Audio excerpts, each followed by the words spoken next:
Hello everybody, welcome back. Let's talk about the new moon energies happening now on the 30th of November and 1st of December. So we're already in December 2024. What happened? This year went by so fast, and some of us will think like, oh, it's a good thing, it's over, we're done with it. And at the same time, we're done with Pluto in Capricorn. This is the first new moon where Pluto is officially in Aquarius, 0 degrees of Aquarius, and we're already feeling the changes in energies. It's going to be lighter and more different energies, but still a lot to work with on the inner planes. So Sagittarius, the main keywords for Sagittarius is freedom, purpose, and truth. It is a beautiful fire sign that is known to be very optimistic, very lively, very talkative, very it's always good to be around a Sagittarius person, and it's that part of you that wants to travel, to explore, to experience, that does not want to follow the rules, wants freedom overall. It's the bohemian in you, it's the hippie in you. It is inner outer travel, and it's about learning things, studying, becoming or being the student, and also becoming the teacher. So ruled by Jupiter, we find Jupiter still in Gemini, and let me just get my computer.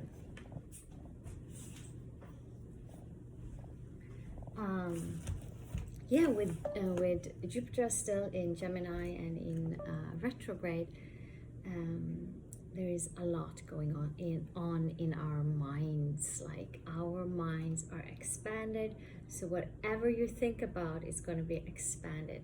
So we have to take very careful note of what's going on in our minds, because at this time, if we are in a negative mindset, in a negative vibration, in a low frequency, that's going to expand. So if it does for you, if there are negative emotions, negative thought patterns coming up for you, it's just a gentle nudge from the universe saying, hi, what are you focusing on? How can you pull yourself up?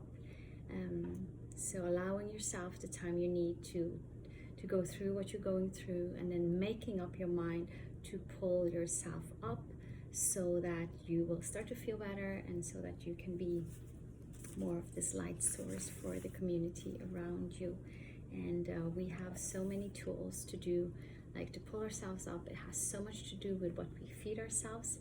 And then when I say feed, food is not just what we eat and drink, but also what we take in through the eyes, through the ears, or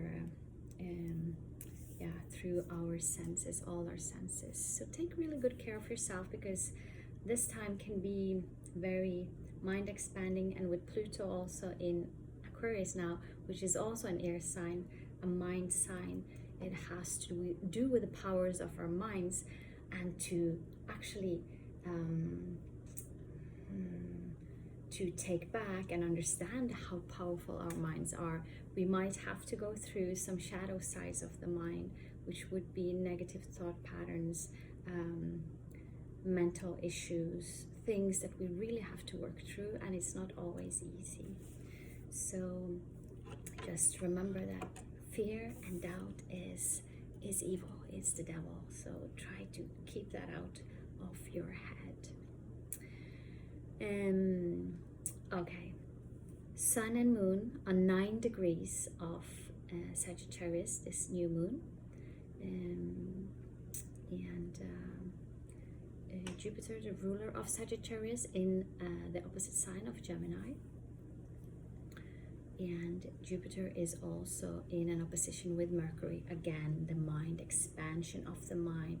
So what you believe will expand, what you're thinking of will expand. So we have to be very, very mindful again about what we let, where we let our mind travel. Sagittarius, inner outer travel. Sabian symbol for these degrees of Sagittarius is a stage symbolization of the goddess of opportunity. So a new moon would always be like a new seed, something being planted. So use your speech or your writing to cast spells of what you want to receive or to create in your life, and also being very mindful about how what I create for myself, how is that also helping and supporting the collective around me and the rest of Earth. So with the goddess of opportunity, there must be a sign that there are some beautiful golden opportunities coming into our lives, and the choice is ours to where do we want to go. Are you ready to let go of the old and take this leap into the new with this Sagittarius new moon? Sagittarius, half horse, half man, with the bow and arrow, and shooting all these arrows out. It's a good thing to focus on one of the arrows, because with Sagittarius energy we can be very like, oh, this is happening and this is happening and I want to do this, and then it goes nowhere. It's just a lot of ideas and soul aspirations being shut out. But a really good rule for Sagittarius is to focus on the one goal. So I've used this image before. It's like a portal of light, and there are all these beautiful blue Greek doors on the side of this tunnel, and you know you're going to the portal. At the end of this tunnel, this is where you're going, but then all these blue doors, they look so interesting and you're curious and you just want to open them all to see what's behind them. And there's nothing wrong in that. It's just, it won't get you to your goal, to your gold. It's going to distract you. So keeping that focused, centered, pinpointed vision and contact with your goal, where you're going. It's a good thing here, especially also with Jupiter in Gemini, where all the thoughts are coming up. Yeah, so new opportunities. Maybe you're going to travel, maybe you're going to travel astrally. A lot about what is freedom for you, what is purposeful for you, what is truth for you. And we still have this opposition between Pluto now in Aquarius and Mars in Leo, and this is like the pull, the tug of war between your soul self, Pluto, and Mars, your lower self, coming from the lower chakras, your lower desires, the man, the beast, the all our desires, all our earthly desires. And now Pluto is like trying to pull us in one direction, and Mars is trying to hold us back in our growth as souls. There's so much happening now. I've been listening to other podcasts, and it's really truly a battle of, or a spiritual war, battle of the soul. And with Pluto in Aquarius, there's this thing about our minds. What are we? Because we are beautiful creators, and what occupies our minds and how we speak is what is going to be created into our space. And so it's a good time to really sit down and observe yourself. What's really going in with inside of you. So it's a very positive new moon, and with Jupiter in Gemini, new ideas, information, facts will be expanded. And for some of us, it might also feel like we're losing our minds because there's so much going on, So just trust yourself. You have the wisdom to heal. You have the wisdom to find your way through this maze, this labyrinth, and regain purpose and a certainty and a stability for your life. But it can feel quite confusing at this time. There is a grand trine going on between Sun and the Moon, Mars, and North Node and Neptune, which is a very positive aspect. So swimming a little bit, choosing to stay on that path where all this positivity can actually get to you. Again, it's getting out of your old mind, old stories, and creating the new story. What do you want to focus on? And then this new moon is a great opportunity for tapping into beautiful, beautiful energies with Mars in Leo, creativity, playfulness, romance, and North Node in Aries with Neptune, which is our creativity, our spirituality, and then the Sun and the Moon in Sagittarius, like shooting that arrow out and to see the fruit of these seeds in about 6 months' time, and maybe. What else did I write down? Okay, so Neptune is still in Pisces, hanging out on 27 degrees in Pisces. So it is expanding again our spirituality and our creativity. And it can also give us a sense of disillusionment and just floating and not really having any boundaries.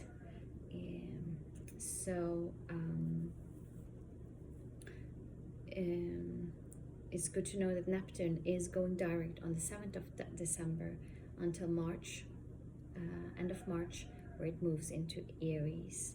So then there's going to be more forward movement with all the dreamy ideas and visions and dreams and downloads and insights that you have been getting this period with Neptune in retrograde. So this happens a few days after the new moon, so it's going to be a big ship that's turning, and I think this is going to be very positive forward movement in the dreamy, spiritual, creative areas of our lives. And what else? Yeah, December 6th, Mars stations retrograde. So Mars is gonna come back into Cancer again. So if you have any points or planets in the late degrees of Cancer, this is going to be highlighted. And Cancer is the sensitive, emotional part of us that is also very psychic, very shamanic, but it can also be too sensitive and the emotions can take us over. So this is good to know also because of the opposition between Pluto and Mars. Pluto in Aquarius and Mars in going back into Cancer. It's going to be this pull again, and we will have to make up our minds to make a choice what way we're going to go. And it might be like a big life theme that's going on for you. It might be some really big choices you need to be making within your relationships, within your work environment, within how to live your life, because last 16 years we are not the same people that we were 16 years ago when Pluto came into Capricorn. Everything has been taken down from what we knew to be true, and now it's this battle again, like what are you going to choose? Are you going to hold on to the old and be unwilling and freezing, like frozen in your old ways, or are you willing to surrender and now let go and let Pluto take you into the new in Aquarius with a whole new way of thinking, seeing, doing, and being, and also receiving all your psychic gifts, all your resources that the Capricornian system has been more holding on or putting a layer upon. And now we're realizing people are waking up like this. It's like quick awakenings happening, seeing the truth. The veil has been lifted from their eyes, and we see the world with new eyes, and we're like, oh, okay, I have to go this way. I have to follow the turtle, make a room for the new. Okay, so that's about what I had. I think it's I want to share with you some techniques that might be useful in these times. So coming back to your heart, I've talked about this so many times. Closing your eyes, focusing on your heart. You don't even have to close your eyes. You can do this anywhere, on the bus, when you're driving your car. Please don't close your eyes when you're driving the car. Like, drop your attention and focus into your heart and imagine you're breathing in and out through your heart. It's a very simple technique that brings your mind and your heart together. And somebody said you have to learn how to think with your heart and feel with your mind. So we want these two to function together to create this new direction in our lives.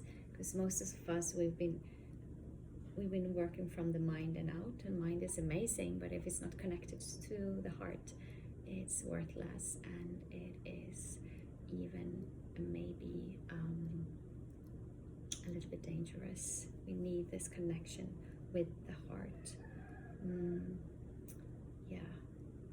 So the teachings are very simple. It's knowing right from wrong, good from evil, and we know this when we're children. We know this, and then we're programmed away from it, away from our connection to source, which happens through the heart, and our connection with ourselves, with our soul, which also happens through the heart. The heart is the portal. So even like tapping your heart, touching your heart, and asking for your heart to open up again so that you can lead your life from your heart. And the teachings are unconditional love, kindness, and compassion. It's so simple. It's crystal clear. So coming back to the ways that we were like innocent children before all this happened to us and was put upon us, and coming back to righteousness, to being sovereign, to leading, to taking spiritual leadership of your life, and to walk the path of love, so that you can be more happy and you can be more of service to those around you. Starting to really love ourselves. When we get to know ourselves, who we really are, remember who you are, then you start to truly love yourself, and that's when we can also love others.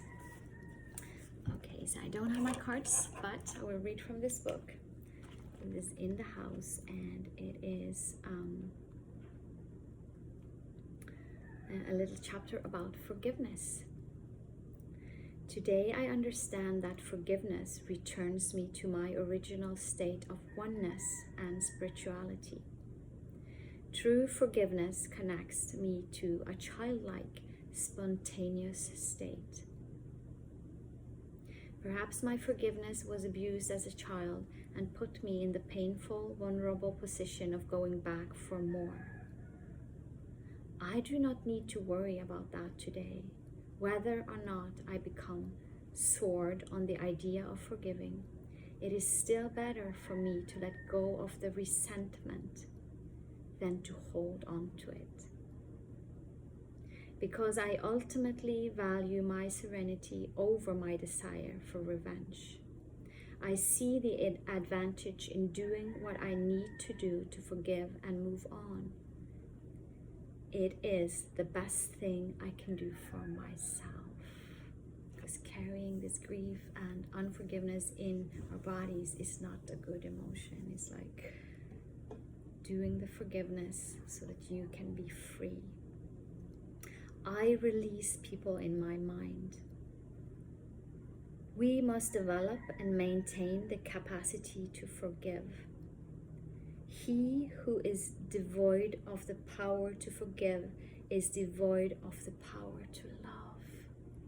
We must forgive so that we still can have the power to love.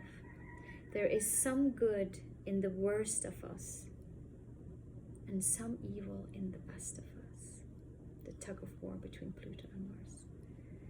When we discover this, we are less prone to hate our enemies. And these last words were from Martin Luther King Jr. Okay, I think that's it for today. May you be safe and protected. May you be peaceful. May you be filled with love. Have a beautiful new moon. Namaste, and see you next time. Bye for now.